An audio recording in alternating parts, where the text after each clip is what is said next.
വിഷരഹിതമായ പച്ചക്കറികളുടെ ഉൽപ്പാദനത്തിലൂടെ ജീവിതം രോഗമുക്തമാക്കാമെന്ന ചിന്തയിൽ നിന്നാണ് കാരന്തൂർ നെടുമ്പയിൽ പുതുമ മൻസിലിൽ മുഹമ്മദ് ഷാഫി സ്വന്തം ആവശ്യത്തിനായി ജൈവ പച്ചക്കറികൾ ഉൽപ്പാദിപ്പിക്കുവാൻ തുടങ്ങിയത്. ആദ്യമായി ഒരു പോത്തിനെ വാങ്ങിയതോടെ ജൈവ പച്ചക്കറികൾക്കുള്ള വളം കിട്ടുവാനുള്ള മാർഗമായി.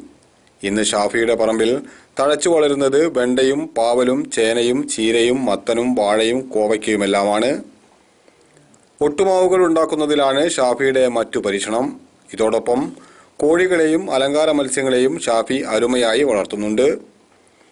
കുന്നമംഗലത്ത് പഴയ ബസ് സ്റ്റാൻഡിൽ നടത്തുന്ന ബിസിനസ്സിനിടയിൽ കിട്ടുന്ന സമയത്താണ് ഷാഫിയുടെ ഈ ഒറ്റയാൾ പെർഫോമൻസ്.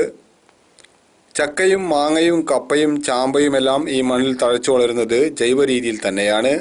കൃഷിവകുപ്പ് നൽകിയ സൗജന്യ കണക്ഷൻ ഉപയോഗിച്ചാണ് ജലസേചനം. വിഷരഹിതമായ പച്ചക്കറികളും പഴങ്ങൾക്കുമൊപ്പം ആയുസ് വർദ്ധിപ്പിക്കുന്ന മാനസിക സംതൃപ്തിയും ചുരുങ്ങിയ സമയത്തെ കൃഷി കൊണ്ട് ലഭിക്കുന്നതായി ഷാഫി പറയുന്നു. അനുഭവം കൊണ്ട് നിറഞ്ഞ തന്റെ കൃഷിയിടം വിപുലപ്പെടുത്തുവാനുള്ള ആലോചനയിലാണിപ്പോൾ ഷാഫി. ലാൽ കുന്നമംഗലം, സ്പൈഡർനെറ്റ് ന്യൂസ്.